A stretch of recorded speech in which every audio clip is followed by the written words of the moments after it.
नमस्कार दोस्तों, हमारी आज की कहानी है पति तो बेबस पड़ा यमदूत का इंतजार कर रहा है और बुढ़िया को श्रृंगार की पड़ी है। कहानी पसंद आए तो हमारे चैनल को सब्सक्राइब जरूर करना। सावित्री जी डरते हुए अपनी बहू से बोली, बड़ी बहू देखो ना, मेरी ये लाल साड़ी यहाँ से फट गई है, रंग भी बदरंग सा हो गया है। हर बार होली पर लाल साड़ी ही पहनती हूँ ना, और कोई दूसरी लाल साड़ी भी नहीं है। इस बार हाट जाओ तो मेरे लिए भी एक लाल साड़ी ला देना। बोलते हुए सावित्री जी झिझक रही थी। सास की बात सुनते ही रसोई में काम करती हुई दोनों बहुओं के चेहरे के हाव भाव बदल गए। बुदबुदाते हुए बड़ी बहू सरोज अपनी देवरानी जानवी से बोली, लो, इनको यहाँ लाल साड़ी की पड़ी है और वहाँ ससुर जी खाट में पड़े हैं। अरे कुछ तो उम्र का लिहाज करे। अब लाल साड़ी पहनकर कौन सा ससुर जी की उम्र बढ़वा लेगी यमराज से। हमें तो ये चिंता खाई जा रही है कि पता नहीं इस बार होली का त्यौहार सुख शांति से निकलेगा भी कि नहीं, और इनके श्रृंगार ही पूरे नहीं होते। छोटी बहू जानवी भी कहाँ चुप रहने वाली थी। अपनी आदत अनुसार हमेशा की तरह खर्चे की बात सुनते ही मुंह से निकल पड़ा, अरे जीजी, यहाँ घर के खर्चे पूरे नहीं होते और वहाँ एक नए खर्चे की फरमाइश हो रही है। शायद उनके बुदबुदाने की वजह सावित्री जी समझ रही थी। उन्होंने अपनी साड़ी के पल्लू में लगी गांठ खोलते हुए कहा, बहू, ये कुछ पैसे हैं मेरे पास।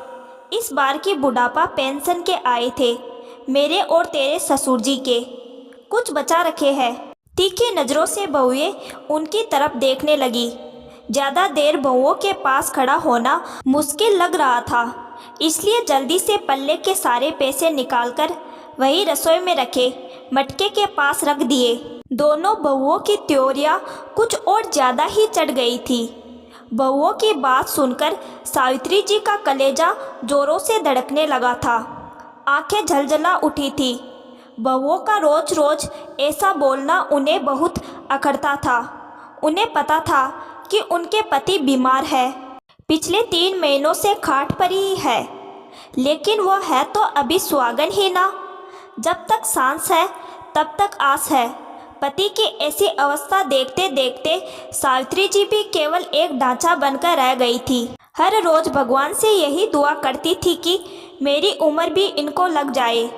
उम्र भले ही 70 हो चुकी थी, लेकिन इसका मतलब यह तो नहीं कि एक दूसरे के प्रति प्रेम और लगाव कम हो गया था। इतने वर्ष साथ गुजारने के बाद यह लगाव तो और भी मजबूत हो गया था, लेकिन शायद उनकी इन भावनाओं को समझने वाला इस घर में कोई नहीं था, क्योंकि बच्चों को हमेशा यही लगता है कि उम्र हो गई है तो एक ना एक दिन तो जाना ही है।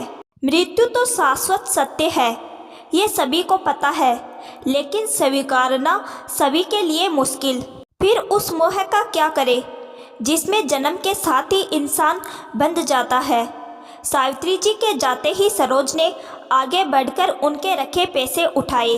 ओह, 500 रुपये हैं, पता नहीं कहाँ छुपा रखे थे। हमेशा तो कहती है बाबूजी की दवा में लग गए। तभी जानवी बोल पड़ी, अरे जीजी, 2 दिन पहले मैंने देखा था अम्मा बड़के भैया को दवा की पर्ची पकड़ा रही थी। अच्छा जी, तो इस बार दवा के पैसे भी बेटे के माथे मर दिए। एक ये है जो अम्मा बाबूजी के प्रेम में मरे जाते हैं, और एक तरफ अम्मा है जो पैसे छिपा कर रखती है। हे भगवान, बुढ़ापे में भी शौक पूरे करना नहीं भूलते। मैं लाकर दूंगी इन्हें लाल साड़ी।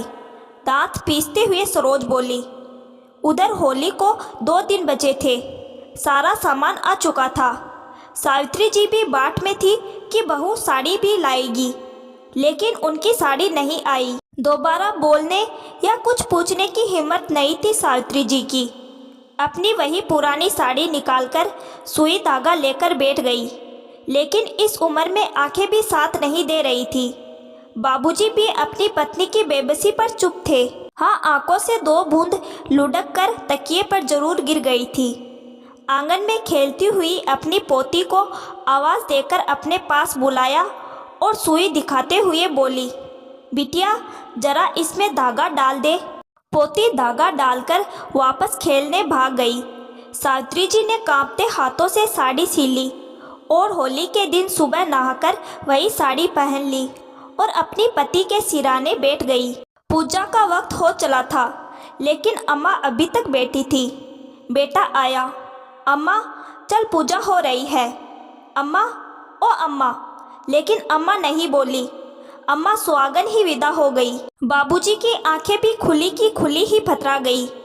अब ना किसी को दवा की ज़रूरत थी और ना साड़ी की। दोस्तों, जो माता पिता अपनी सारी उम्र बच्चों की ज़रूरत पूरी करने में निकाल देते हैं, उम्र के अंतिम पड़ाव में वही माता पिता अपनी छोटी छोटी ज़रूरतों और इच्छाओं के लिए अपने बच्चों पर आश्रित हो जाते हैं और एक दिन उनके साथ साथ उनकी इच्छाएं भी दम तोड़ देती है। तो दोस्तों, कहानी अच्छी लगे तो लाइक और कमेंट जरूर करें।